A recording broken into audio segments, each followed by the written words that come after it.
All right, so this video is kind of an extension of the pulsing, how do we look when we play, less of how do we play physically, synth or keyboard or whatever, but more so how do we communicate as a front ensemble, and what does that look like for some of our newer people. So just a little heads up of like what instruments are in the pit. If you don't know, it's either called the front ensemble or the pit, or the front, anything like that. Pit percussion could be too, but that is comprised of usually keyboard instruments. So we'll have a few marimbas, vibraphones, maybe a xylophone, a glockenspiel, which is like the little bells that you've seen before.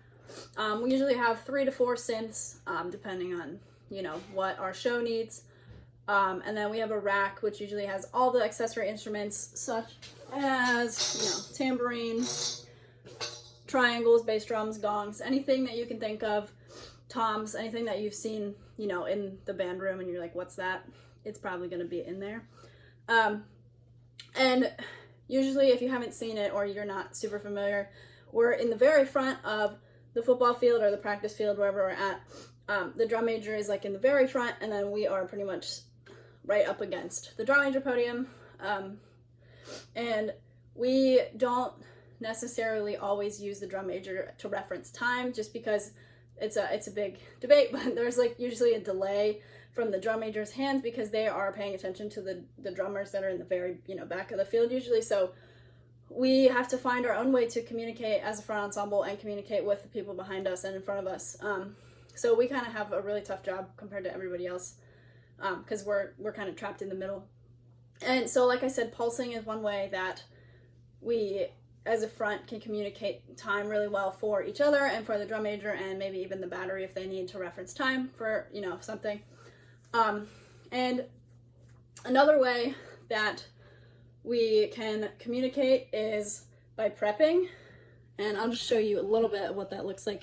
It can look different in any situation for any instrument, and the center marimba doesn't always have to prep for the rest of the pit. It could be a vibraphone, the xylophone, even the synth player. The synth player has had to communicate, a tempo once or twice, so anything is possible. But really, a prep is anything that we can use to get time. Obviously, our pulsing is going to help us with that, but so just an example of what a prep might look like is if we are playing scales or something, for example, we're going to use this type of motion. I'll get into more about the technique later, but this type of motion that establishes time. So if I was thinking, 3, 4, boom, and I was gonna play, preps can help us to establish time as well. That's something that we'll get into later with the show music and exercises and stuff. I just want to talk a little bit about more of how we look when we are about to play. So I kind of called this part the set position, or I guess this is more of the resting position. So we're down here, and then if we had a metronome, we would usually get 8 clicks before we play.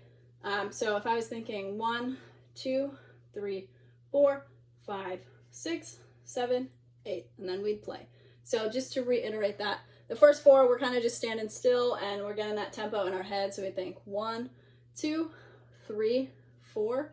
So the first 4 beats of that are just us getting the tempo internalized. And then on beat 5, if you are a mallet player or a rack player or anyone that has sticks or an implement in your hand, you're going to think beat 5 is your initiation beat. So we have 1, 2, 3, 4, and then on beat 5, your elbow, don't snap like that, this is just me stopping, but you're going to come backwards like this with your elbows, so that way it propels you up to the instrument. So from here we got 1, 2, 3, 4, 5, 6. So in 5 we're initiating and coming up, and then 6 is the time that we have to get over to whatever notes we're playing. We can do it with 4 also, that might happen sometimes. 1, 2, 3, 4, 5, 6, and then in beat 7, I like to call it a lock.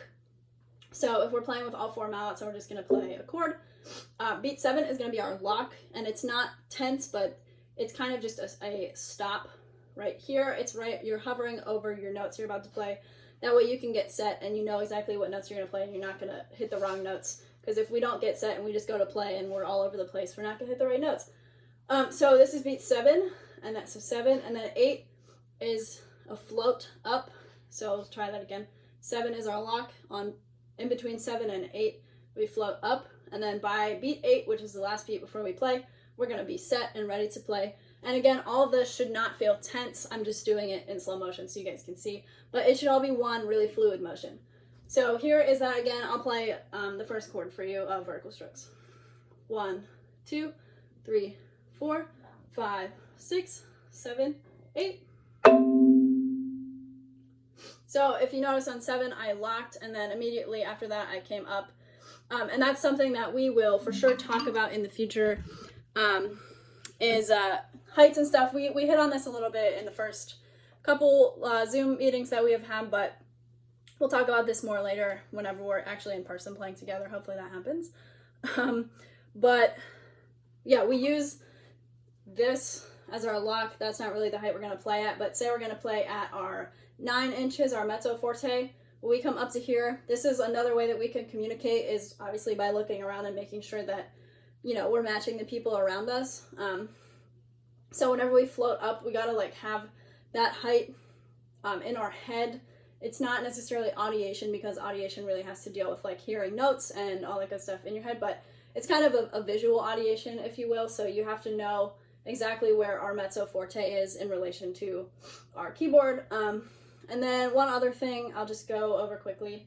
Whenever we do try to match our heights, we might like stop here before we even play anything, just to make sure everyone's, playing to the same height, is that you need to be looking at the angle of their wrist and not their mallet heads, because everyone is a different height. So if I'm like 5'10", and if I was standing beside someone who was like 4'10", obviously their instrument's probably going to be a lot lower than mine. And so for me to try to match their mallet head, like I'd have to like literally do that, and that's not how we, are successful. So you have to match the angle of their wrists, and you can kind of see here, this is about my mezzo forte height. You can kind of see the angle of my wrist. If I were to do a piano height, it would probably look a little bit like this. Mezzo piano would be here, mezzo forte, forte, and then if we ever get to it, fortissimo is like basically vertical. But just in terms of, this is like not realistic. We'll probably only play this if we're, hitting very slow notes at the end of the closer or anything like that. But like right about here is our normal height. And then I will for sure talk about, how we get to this and why we're holding 2 mallets in one hand in the next video. So just a quick review. We don't want to stand too far away or too close to the instrument.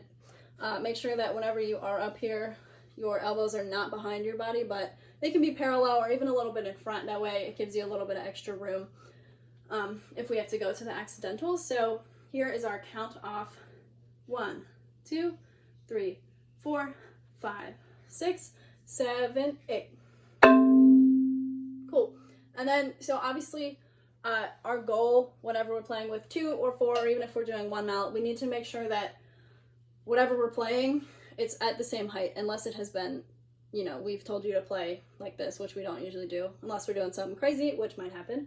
But just make sure, it's really hard to tell from your angle that your mallets are even, but kind of check out your wrist angles.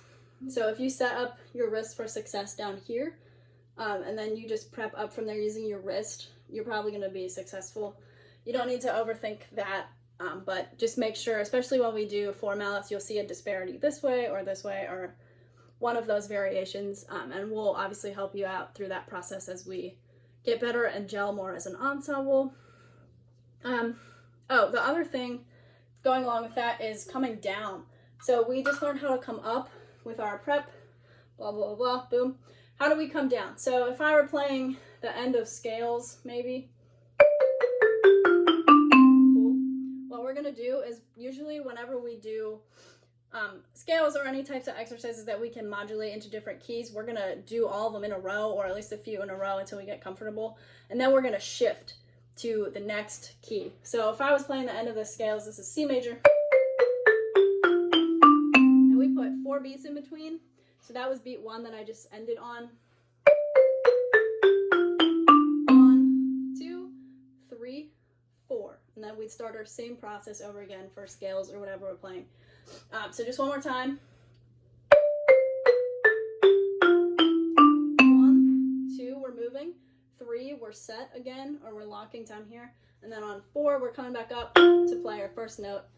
And I always get on you guys about this, so new people, get ready because it's coming. Obviously we have to, look in and communicate for our first preps, but what we usually forget about is we're so worried about getting to the next key or the next set of notes that we totally disregard everything that's happening around us, and we forget to check in with our people that are beside us or in front of us, or however we're establishing communication. So just make sure that communication is like the foundation of how we are successful as a front ensemble and how we connect with the rest of the band, since we are a little bit different of a situation. So that was coming up, coming down, communication. My last thing that I'll touch on, this is something that's really, really interesting, and we can talk about this more if you're confused, because it's kind of weird. But I like to think of everyone has the same amount of responsibility in an ensemble, whether you realize it or not. We're only as strong as our weakest player, and we can't, let people go behind us, or we can't let people excel ahead. Obviously, people are going to be better than you, and that's fine. But in terms of communication, we all play an equal role, and we have to understand that. So the person that's playing the bass drum way over here is just as important as the synth player that's hitting a sample over here, and they're just as important as a center marimba, because you all play a role in, the show and the exercises and what we're doing. Because of that, I like to think there's 2 different types of communication channels, we'll say. So there are your solid lines, which are the people that are really directly next to you. So if I was the center marimba, we'll say, and there are 5 marimbas, my solid lines is gonna be the 2 inside marimbas on either side of me. So it's like this one, and then the person to the right or to the left of me.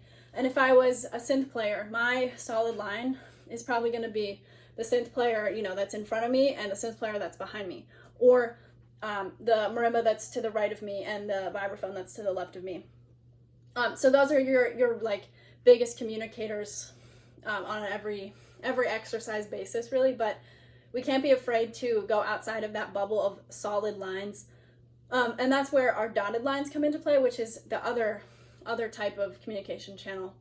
And your dotted lines is pretty much everyone else in the ensemble, and where this really matters is for the people that you are referencing. So if, I don't know, for example, the vibraphones have an entrance, and Kennedy will say, or really it could be anyone, but we'll just use Kennedy as an example, is our center vibraphone, and she's here, but you're a vibraphone player, and you're, 3 people over, and there's a xylophone in between you.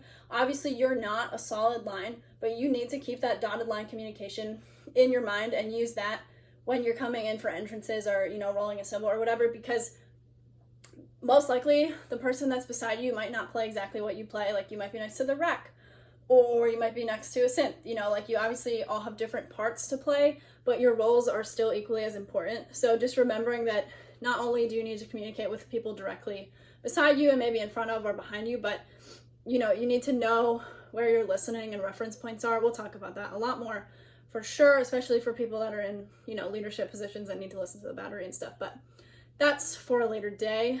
So just keep your communication channels open all the time when we're playing, and that goes for when we're playing exercises or when we're playing the show music or anything of that sort. So that was a little bit about communication and prepping.